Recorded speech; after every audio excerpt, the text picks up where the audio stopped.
Let's mic आज का अखबार। नमस्कार, लेट्स माइक में आपका स्वागत है। आज का अखबार के साथ मैं राखी जैन। द न्यूयॉर्क टाइम्स से प्रकाशित लेख, ट्रंप ने अमेरिका के गोपनीय दस्तावेजों को सार्वजनिक करने की शक्ति का दुरुपयोग कैसे किया। इसमें लेखक का तर्क है कि राष्ट्रपति डोनाल्ड ट्रंप ने हाल ही में चुनाव सुरक्षा से जुड़े कुछ खुफिया दस्तावेज सार्वजनिक करके पारदर्शिता बढ़ाने की बजाय उन्हें राजनीतिक हथियार की तरह इस्तेमाल किया। लेख के अनुसार ट्रंप ने इन दस्तावेजों के चुनिंदा हिस्सों को सामने रखकर 2020 के चुनाव को लेकर अपने पुराने आरोपों और साजिश संबंधी दावों को फिर से हवा देने की कोशिश की। जबकि अमेरिकी खुफिया एजेंसियों और चुनाव विशेषज्ञों का लगातार कहना रहा है कि चुनाव प्रक्रिया सुरक्षित और विश्वसनीय रही है।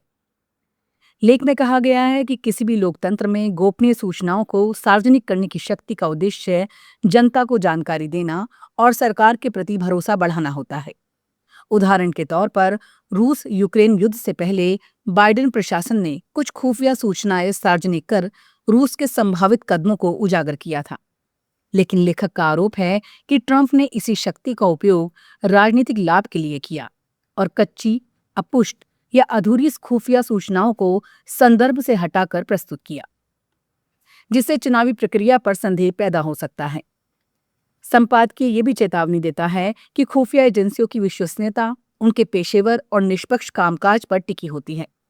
यदि राजनीतिक नेतृत्व चुनिंदा सूचनाओं का इस्तेमाल अपने राजनीतिक एजेंडे को आगे बढ़ाने के लिए करने लगे, तो इससे एजेंसियों का मनोबल टूटता है, सहयोगी देशों का भरोसा कमजोर पड़ता है और भविष्य में खुफिया अधिकारियों पर भी दबाव बढ़ता है कि वो तथ्यों की बजाय राजनीतिक अपेक्षाओं के अनुरूप काम करें।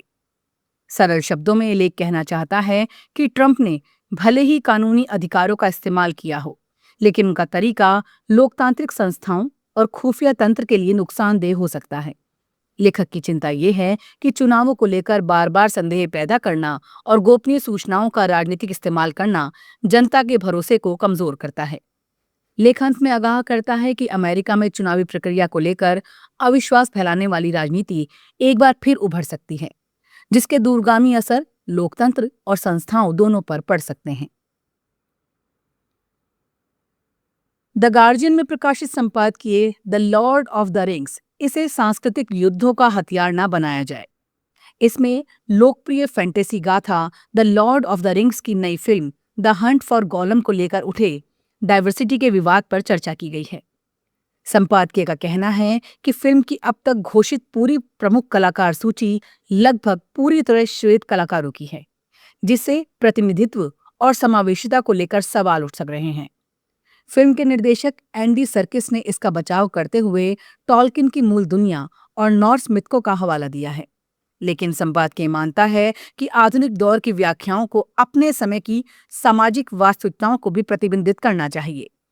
लेख याद दिलाता है कि 2022 की Amazon series the rings of power में विभिन्न नस्लीय पृष्ठभूमियों के कलाकारों को शामिल किया गया था और उसे दुनिया भर में व्यापक दर्शक मिले। इसके विपरीत नई फिल्म में विविधता की कमी को पीछे की ओर कदम माना गया है। संपादकीय ये भी इंगित करता है कि हाल के वर्षों में हॉलीवुड और लोकप्रिय संस्कृति में वोक बनाम एंटी वोक बहस तेज हुई है और कई बार कला को भी वैचारिक लड़ाई का मैदान बना दिया जाता है। संपादकीय का मूल तर्क यह है कि टॉलकिन की रचनाओं का केंद्रीय संदेश किसी नस्लीय श्रेष्ठता का नहीं, बल्कि अलग अलग समुदायों के मिलकर बुराई का सामना करने का है। The Lord of the rings दोस्ती, साहस, सहयोग और सत्ता के दुरुपयोग के खतरों की कहानी है। इसलिए इसे आज की राजनीतिक या सांस्कृतिक लड़ाइयों का प्रतीक बनाना उसकी मूल भावना के विपरीत होगा। सरल शब्दों में यह संपादकीय कहना चाहता है कि महान साहित्य और कला समय के साथ नई व्याख्याओं के लिए खुले रहते हैं। जिस तरह हर पीढ़ी the Lord of the rings में अपने सपने, संघर्ष और पहचान देखती है, उसी तरह फिल्मों में भी व्यापक समाज की विविधता दिखाई देनी चाहिए। लेख का निष्कर्ष है कि टॉलकिन की विरासत को जीवित रखने का सबसे अच्छा तरीका यही है कि उसकी कहानियों को संकीर्ण पहचान की राजनीति का हथियार बनाने की बजाय उन्हें अधिक समावेशी, सार्वभौमिक और नई पीढ़ियों के लिए प्रासंगिक बनाया जाए। अल जजीरा में प्रकाशित लेख, पाकिस्तान के सिंध प्रांत में बच्चों में HIV का बड़ा प्रकोप क्यों फैल रहा है। इस लेख में पाकिस्तान के सिंध प्रांत खासकर कराची के सरकारी कुलसुम बाई बालिका अस्पताल से जुड़े HIV संक्रमण के मामलों को एक गंभीर सार्वजनिक स्वास्थ्य संकट के रूप में प्रस्तुत करता है। लेख के अनुसार अब तक 130 से अधिक लोग, जिनमें अधिकांश बच्चे हैं, HIV पॉजिटिव पाए गए हैं। जांच रिपोर्टों में अस्पताल के भीतर संक्रमण नियंत्रण के नियमों की अनदेखी, सुरक्षा उपकरणों के अपर्याप्त इस्तेमाल और एक बार उपयोग होने वाली सिरिंज के गलत प्रबंधन जैसी गंभीर खामियां सामने आई हैं।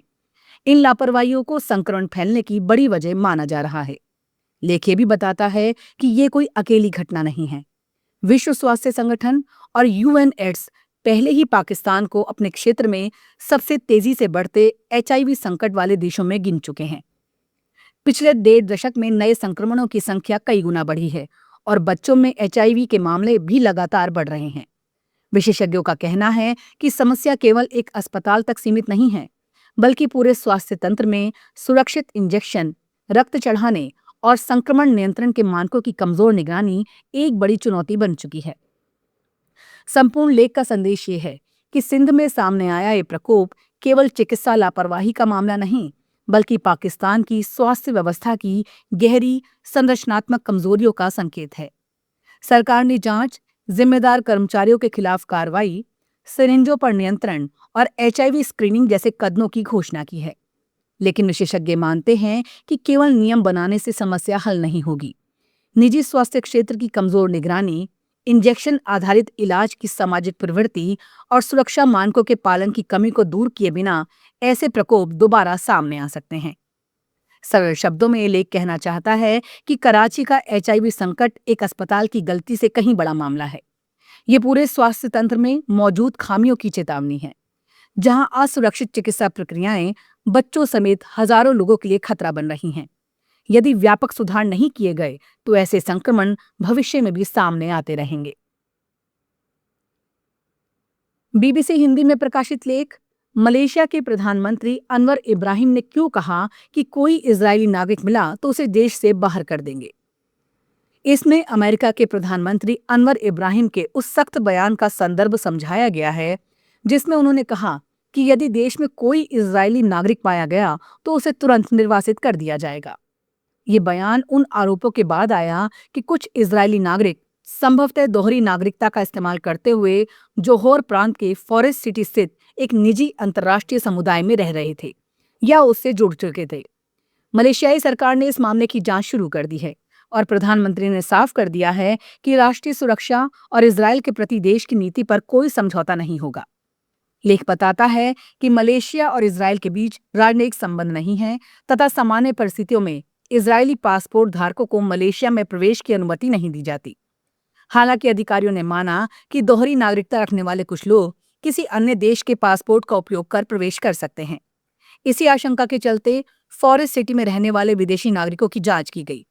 हालांकि शुरुआती जांच में उनके दस्तावेज वैध पाए गए हैं। इसके बावजूद संबंधित लोगों की पहचान और गतिविधियों की विस्तृत जांच जारी है। लेख का बड़ा संदर्भ मलेशिया की लंबे समय से चली आ रही फलस्तीन समर्थक नीति है। प्रधानमंत्री अनवर इब्राहिम लगातार फलस्तीन के समर्थन में मुखर रहे हैं और गजा युद्ध के बाद उनका रुख और भी स्पष्ट हुआ है। मलेशिया का कहना है कि जब तक फलस्तीन और इजरायल के बीच 2 राष्ट्र समाधान लागू नहीं होता, तब तक वो इजरायल को औपचारिक मान्यता नहीं देगा। यही वजह है कि इजरायल से जुड़े किसी भी मुद्दे को मलेशिया में केवल आवर्जन या सुरक्षा के नजरिए से नहीं, बल्कि विदेश नीति और वैचारिक प्रतिबद्धता के संदर्भ में भी देखा जाता है। सरल शब्दों में लेख कहना चाहता है कि अनवर इब्राहिम का यह बयान केवल कुछ व्यक्तियों की मौजूदगी पर प्रतिक्रिया नहीं है, बल्कि मलेशिया की उस पुरानी और स्पष्ट नीति का हिस्सा है जिसमें वो फलस्तीन का समर्थन करता है, इजरायल को मान्यता नहीं देता और अपने देश में इजरायली नागरिकों की मौजूदगी को लेकर बेहद सख्त रुख अपनाता है। फॉरेस्ट सिटी विवाद ने एक बार फिर इस नीति को अंतर्राष्ट्रीय चर्चा के केंद्र में ला दिया है। आज का अखबार में फिलहाल इतना ही। जुड़े रहिए लेट्स माइक के साथ। नमस्कार। Marketing strategies, corporate stories, brand building ideas, marketing case studies और इनोवेशन एक अलग पर्सपेक्टिव से जो आपने कभी नहीं सुना होगा। Let's mic more than radio लेकर आ रहे हैं एक ऐसा ही unique show for all marketing aspirants, professionals, startups and entrepreneurs. every Saturday at 11 a.m. The Marketing Show with Dr. Shekhar Trivedi.